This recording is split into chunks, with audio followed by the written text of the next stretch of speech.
croyez pas les gens qui vous disent que ce qui va se passer en Alsace, c'est un État. Ne réfléchissez pas sur les questions, est-ce que ça va nous faire économiser 6 millions d'euros? On se fout de vous. La question n'est pas là. Le président du Conseil général du Haut-Rhin, il ne comprend même pas pourquoi d'un seul coup il y a avoir cette collectivité unique. Il a dit une chose et son contraire, il n'y a rien. D'ailleurs, beaucoup d'Alsaciens demandent d'où ça sort, mais qui c'est qui nous a donné? D'où ça sort? Tous les grands débats les plus essentiels pour notre avenir collectif sont interdits d'antenne. D'ailleurs, il n'y a qu'ici que l'on parle du référendum en Alsace. Dans la France de l'intérieur, comme disent les Alsaciens que je connais bien, personne n'en parle. C'est le silence radio. Alors que c'est de notre avenir collectif à nous, ensemble des citoyens de la République française, que cette affaire à laquelle cette affaire fait référence. Alors on revient maintenant à nos moutons. Si vous avez sur la page d'Europe Écologie Les Verts, vous avez maintenant, c'est en ce moment même, vous avez maintenant la carte de leurs rêves. Décentralisation, libérer l'énergie des territoires. Libérer l'énergie, ça ne veut rien dire. Jamais vous ne verrez Madame Eva Joly, on ne comprend pas grand-chose, mais jamais vous ne verrez Madame Cécile Duflot, ou Monsieur Cohn-Bendit, ou Monsieur Joseph Bové, dit José Bové, qui, comme vous le savez, n'est absolument pas un paysan. Ses parents sont des chercheurs, il a passé sa jeunesse aux États-Unis, en Californie, Joseph Bové. Le coup de la moustache à la Astérix, c'est un personnage de composition. D'ailleurs, il a un blog qui s'appelle Un paysan pour l'Europe. Son grand combat, c'est l'Europe. C'est un peu bizarre, quand même, pour un paysan. En tout cas, il est maintenant vice-président de la commission agriculture au Parlement européen. On ne s'est jamais ramassé autant d'OGM, bien entendu, mais lui, ça va pour lui. Il se ramasse à peu près 15 000 € par mois minimum pour avoir la voiture, le chauffeur, etc. Bien. Alors, si vous allez sur Europe Écologie Les Verts, vous avez donc ce qu'il faut pour redresser la France. Jamais ils ne vous diront un mot sur l'article 62, celui qui organise les délocalisations. Jamais sur l'article 32, celui qui organise les rapatriements des produits faits en Chine ou dans les sweatshops au Bangladesh. Jamais ils ne vous diront un mot sur l'article 42 du TUE, qui nous subordonne à l'OTAN. Ils ne vous diront jamais un mot sur l'article 121 du TFUE, qui nous subordonne à grandes orientations politiques et économiques fixées par la Commission. Jamais ils ne vous diront un mot sur l'article 123, sur l'article 125, sur ces articles qui subordonnent, qui interdisent à la Banque Centrale Européenne de monétariser les déficits publics, sur celui qui interdit le renflouement des autres États, qui est absolument piétiné. Jamais ils vous en parleront, non. Voilà, pour les Verts, ce qu'il faut, c'est avoir cette carte de France-là. Et vous l'avez. Et bien là, voilà la collectivité territoriale alsacienne. Elle est déjà comme la collectivité territoriale unique de la Corse, comme ici, la Catalogne. Ils veulent que le département des Pyrénées-Atlantiques, des Pyrénées-Orientales, d'ailleurs, n'a plus de numéro, s'appelle Catalogne dans le projet des Verts. C'est exactement des agents de l'étranger. C'est exact, c'est exactement ça. D'ailleurs, ici, vous voyez que le département des Pyrénées-Atlantiques est coupé en deux, avec un nouveau département Béarn et un autre qui est Pays Basque. Il s'agit de démanteler. Vous voyez ici que la Loire-Atlantique et là, la région Pays de la Loire est démantelée pour avoir la Bretagne prête à l'indépendance. C'est de ça qu'il s'agit. Faut arrêter de tourner autour du pot. Ce sont les héritiers directs de Morvan Marshall de 1923. Direct. D'ailleurs, on ne se le croit pas si bien dire, puisque l'UDB et les écolos proposent une collectivité territoriale unique en Bretagne. Ça date du 22 mars dernier, il y a quelques jours. Et oui, parce que du vote qui va avoir lieu en Alsace, ensuite, ça va faire jurisprudence. Alors quand on vous présente ici, oh mais on va économiser 3 millions d'euros, 6 millions d'euros, sur des budgets qui en font des milliards, on va économiser 6 millions d'euros, vous vous rendez compte? D'ailleurs, le passage, le président du Conseil général du Haut-Rhin, non pas du tout. Vous pouvez être sûr, d'ailleurs, au passage, que ça sera augmenté. Parce que vous pensez bien que tous ces gens voudront garder leurs prébendes et peut-être se prendre des titres plus ronflants. Et oui, président de la collectivité faudra qu'il y ait une usine à gaz. Enfin, vous connaissez l'histoire. Mais vous voyez que la Savoie également, il n'y a plus de département, c'est une collectivité territoriale unique. Donc c'est bien le démantèlement de la République française dont il s'agit. Ce qui fascine aussi dans cette politique générale, c'est le ressassement biaisé du passé pour ne jamais voir le présent. Pour les Catalans, tout le mal vient du traité des Pyrénées de 1659, avec Mazarin. Vous avez maintenant, on focalise l'attention de petits milieux, mais il y a des gens, des jeunes ou des moins jeunes, qui parfois m'écrivent, mais vous vous rendez compte?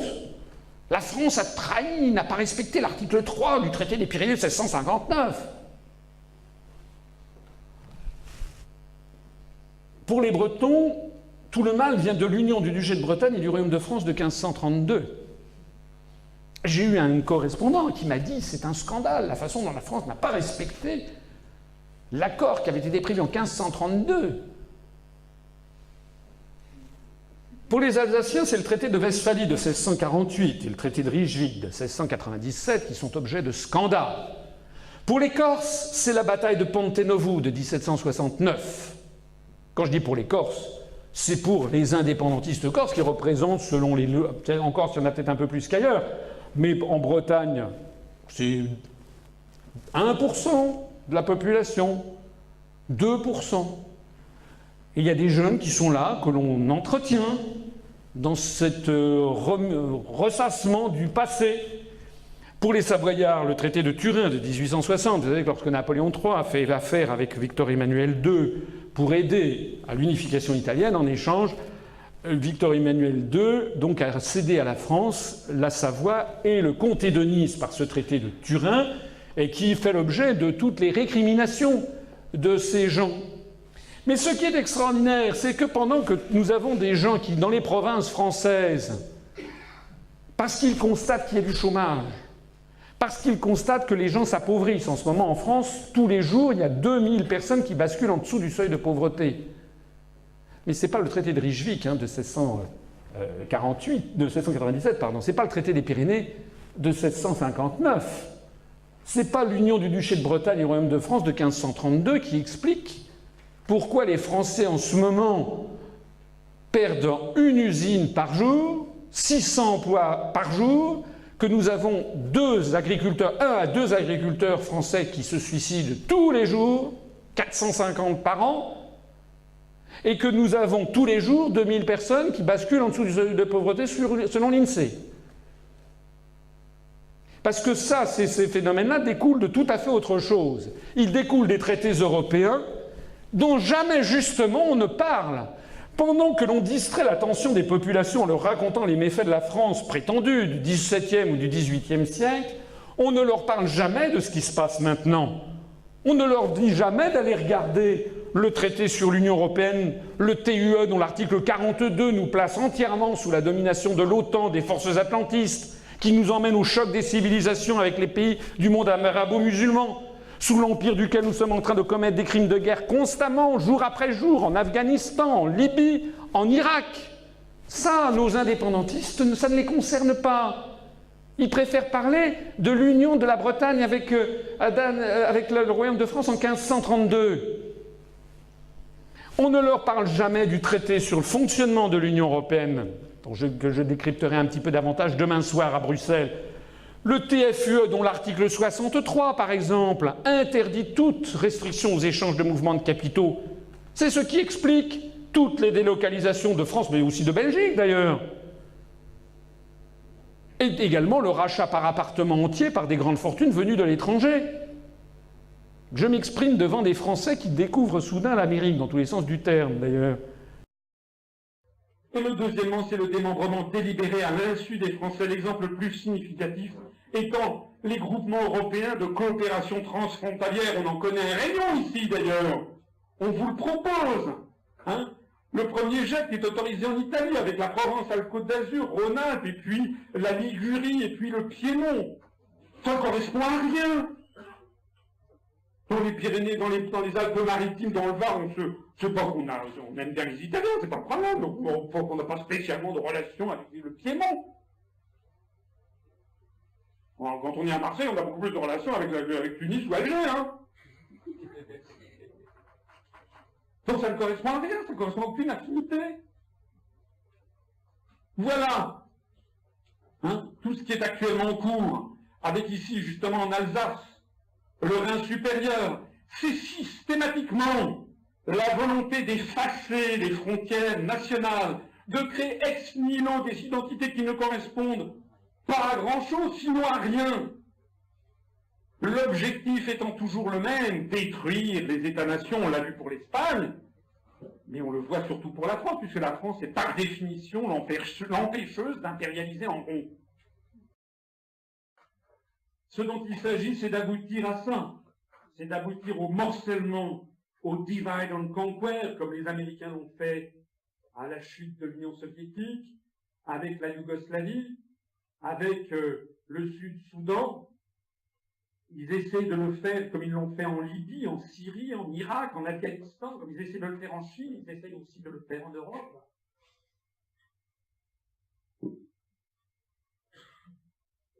Est-ce que c'est ça que nous voulons? Sous couvert d'une prétendue simplification et de pseudo-économie de bout de chandelle qui serait d'ailleurs démentie par les faits, j'en prends le pari, il s'agirait en réalité de fusionner à terme des régions de pays différents avec la notion de région du Haut-Rhin pour les mettre toutes sous le contrôle de Bruxelles et ainsi de fractionner les États-nations qui sont encore les seuls pôles de résistance au triomphe de l'Empire. Et vous me permettez une conclusion finale, une question finale. La vraie question pour l'Alsace, est-ce qu'elle va être chyprisée? Chyprisée, ça c'est le président de Chypre, M. Anastasiades, qui se rend compte ce que c'est qu'un pays petit, dans un empire écrasant. Vous avez vu ce qui se passe à Chypre, c'est le vol du patrimoine des Chypriotes, c'est le vol du patrimoine national, c'est l'incapacité de pouvoir se battre face à ces forces qui sont en train de dominer l'Europe et qui veulent dominer l'univers. La question qui se pose, c'est si la France est chassée en définitive, si le niveau national, puisque c'est l'objectif, c'est de détruire la France. Est-ce que vous croyez vraiment, en votre âme et conscience, que l'Alsace pourra porter l'opposition à Bruxelles quand on voit déjà ce qui est devenu la France? La vraie question, si l'Alsace sera-t-elle chyprisée, c'est-à-dire livrée pieds et poings liés à l'oligarchie financière euro-atlantiste qui dirige l'Union européenne et qui entend diriger le monde.